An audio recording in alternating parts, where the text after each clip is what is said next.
அனைவருக்கும் வணக்கம்.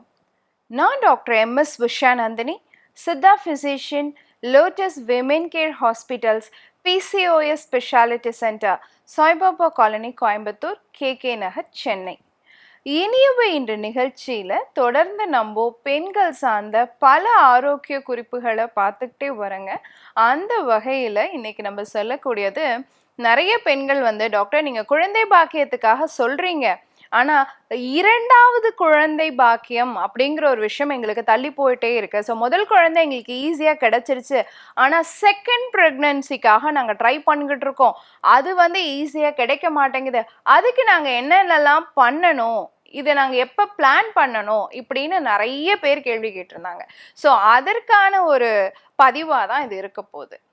ஸோ ரெண்டாவது குழந்தைக்காக நம்ம முயற்சி செய்கிறோம். எப்போ செய்கிறோன்னு கேட்டிங்கன்னா, முதல் குழந்தை பிறந்ததுக்கு அப்புறம் நம்மளுடைய மனநிலை எப்படி இருக்குன்னா, அந்த குழந்தைய நல்லபடியாக வளர்த்து ஆளாக்கினாலே போதும் அப்படிங்கிற ஒரு மனநிலை நமக்கு வந்துடும்.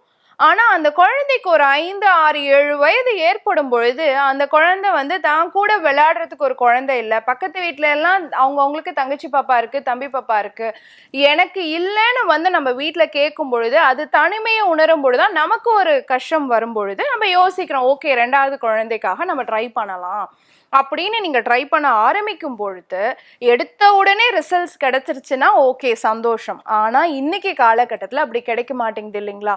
நிறைய பேர் கஷ்டப்படுறாங்க. ஸோ என்னென்ன மாதிரியான பிரச்சனைகளை ரெண்டாவது குழந்தைக்காக ட்ரை பண்ணக்கூடியவங்க சந்திக்கிறாங்கன்னு பார்த்தீங்கன்னா, முதல் குழந்தைய பெறும்பொழுது அவங்களுக்கு ஒரு வயது ஒரு 24, 25 வயது, அதுக்கு கீழேயோ அந்த வயதுக்குள்ளே தான் இருக்க வாய்ப்பு இருக்குது. ரெண்டாவது குழந்தைன்னு போகும்பொழுது 33, 34 வயதாகுது, சில பேருக்கு 40 வயது கூட தாண்டுது. அப்போ கண்டிப்பாக மாதவிடாய் சுழற்சி கொஞ்சம் டிஸ்டர்ப் ஆயிருக்கும், முறையற்ற மாதவிடாய்க்காக மாறி இருக்கலாம். சில பேருக்கு அப்போதான் தைராய்டு சார்ந்த பிரச்சனைகளை கண்டுபிடிக்கக்கூடிய ஒரு நிலை ஏற்படலாம். உடற்பருமன் ரொம்ப அதிகமாயிருக்கலாம், முதல் குழந்தை சிசரின் ஆயிருக்கும், அதை தொடர்ந்து அவங்க வெயிட் இன்க்ரீஸ் ஆயிருப்பாங்க. ஸோ உடற்பருமன் அதிகமாக இருக்கிறதுக்கு வாய்ப்பு இருக்கு. கருப்பை சார்ந்த பிரச்சனைகள், அது வரைக்கும் நமக்கு கருப்பை சுத்தமாக இருந்திருக்கும், அதுக்கப்புறம் பார்த்தீங்கன்னா ஃபைப்ராய்ட் சார்ந்த பிரச்சனைகள் இருக்கலாம், இரத்த கட்டிகள் உருவாயிருக்கலாம், பல்கி யூட்ரஸ் மாதிரியான கருப்பை வீக்கம் சார்ந்த நோய்கள் வந்திருக்கலாம், அடினோமயோசிஸ் அப்படின்னு சொல்லக்கூடிய அந்த உள்ள இருக்கக்கூடிய சளிச்சவினுடைய திக்கனிங் மாறி அதை தொடர்ந்து தொந்தரவுகள் இருக்கிற மாதிரி இருக்கலாம், கருக்குழாய்களில் அடைப்பு ஏற்பட்டிருக்கலாம், சர்க்கரை நோய் புதுசாக வந்திருக்கலாம். இதை மட்டும் தானா அப்படின்னு கேட்டிங்கன்னா, நம்மளுடைய கணவருடைய ஆரோக்கியமும் முக்கியம் இல்லைங்களா?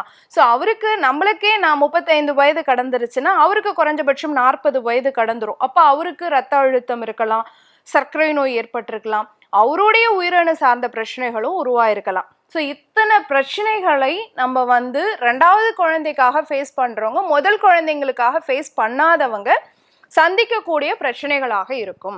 அப்போ நாங்கள் இதுக்கெல்லாம் என்ன டாக்டர் பண்ணணும் அப்படின்னு கேட்டிங்கன்னா, ஃபர்ஸ்ட் விஷயம் ஏர்லியாக பிளான் பண்ணுங்கள். குழந்தை கேட்குற வரைக்கும் வெயிட் பண்ணாதீங்க. அப்போ எப்போ நாங்கள் பிளான் பண்ணணும் அப்படின்னு கேட்டிங்கன்னா, 1.5 வருஷம், முதல் குழந்தை பிறந்து 1.5 வருஷத்துலேருந்து 5 வருடம் வரைக்குமே, முதல் குழந்தை பிறந்து 1.5 வருடத்துலேருந்து 5 வருடம் வரைக்கும் நீங்கள் தாராளமாக பிளான் பண்ணலாம். ஒரு 40 வயது போகும் பொழுது சில பிரச்சனைகளை நம்ம சந்திக்கலாம்.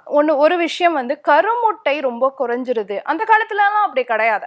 45 வயதுல கூட நம்மளுடைய பாட்டிமார்கள்லாம் குழந்தை பெற்று எடுத்திருக்காங்க. ஆனால் இன்னைக்கு காலகட்டத்தில் ஈஸியாக கருமுட்டையோடைய அளவு குறைஞ்சிருது. அதை தொடர்ந்து கர்ப்பமாகும் பொழுது அடிக்கடி தன்னால குழந்தை இறங்கிடுது அப்படின்னு சொல்லுவாங்க, மிஸ்கேரேஜ் ஆயிடுது அப்படின்னு சொல்லுவாங்க. ஸோ கருச்சிதைவு ஏற்படுற மாதிரி இருக்கும். ஸோ இந்த மாதிரியான பிரச்சனைகள் எல்லாம் நம்ம ஃபேஸ் பண்ணுறோம்.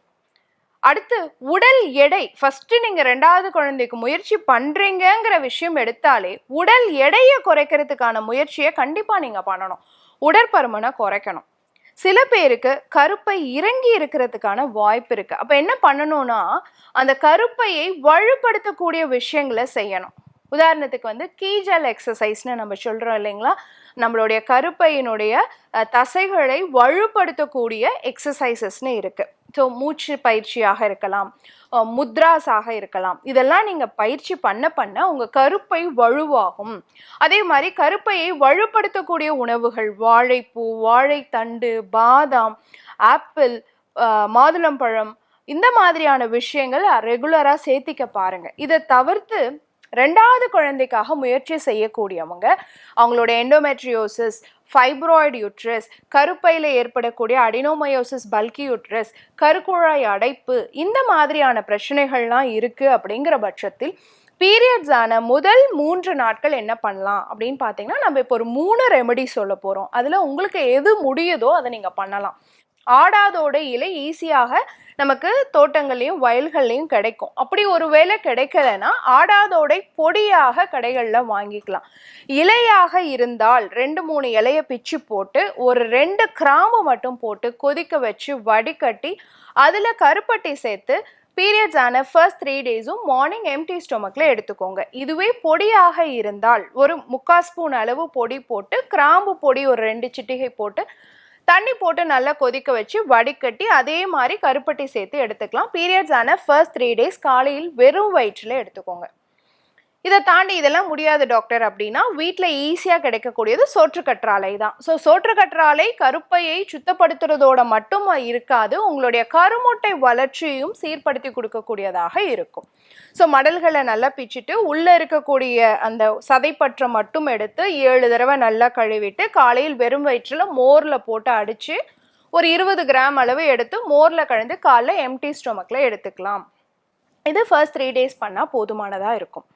இதை தாண்டி இன்னொரு சிம்பிள் ரெமெடி வந்து இஞ்சி சாறு 1/2 ஸ்பூனும் தேன் ஒரு 1/2 ஸ்பூனும் பீரியட்ஸ் ஆன ஃபர்ஸ்ட் 3 டேஸ் மார்னிங் எம்டி ஸ்டொமக்கில் எடுத்துக்கணும்.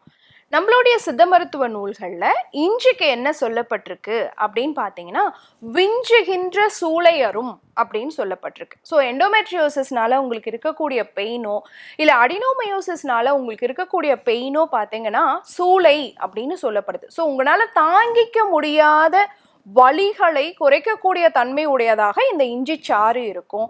வாதம் போகும்னு சொல்லப்பட்டிருக்கு. ஸோ கருக்குழாய்களில் இருக்கக்கூடிய வாதம் மேலிட்டு இருந்து ஒருவேளை நீங்கள் கர்ப்பம் ஆகாமல் இருந்தால் அந்த வாதத்தையும் குறைக்கக்கூடிய தன்மை இந்த இஞ்சி சாறுக்கும் தேனுக்கும் இருக்கு. ஸோ நான் இந்த சொன்ன 3 ரெமெடியில் ஏதாவது ஒரு ரெமெடியை நீங்கள் தொடர்ச்சியாக பயன்படுத்தும் பொழுது கண்டிப்பாக பீரியட்ஸ் டைம் மட்டும் ட்ரை பண்ணுங்க. ஈஸியாக உங்களால் 2வது முறை தாய்மை அடைய முடியும். பயன்படுத்தி பாருங்க. இதே மாதிரி இன்னொரு ஆரோக்கிய குறிப்போட நான் உங்களை சந்திக்கிறேன். இயற்கையோடு இணைவோம், ஆரோக்கியமாக இருப்போம், ஆனந்தமாக வாழ்வோம். நன்றி, வணக்கம்.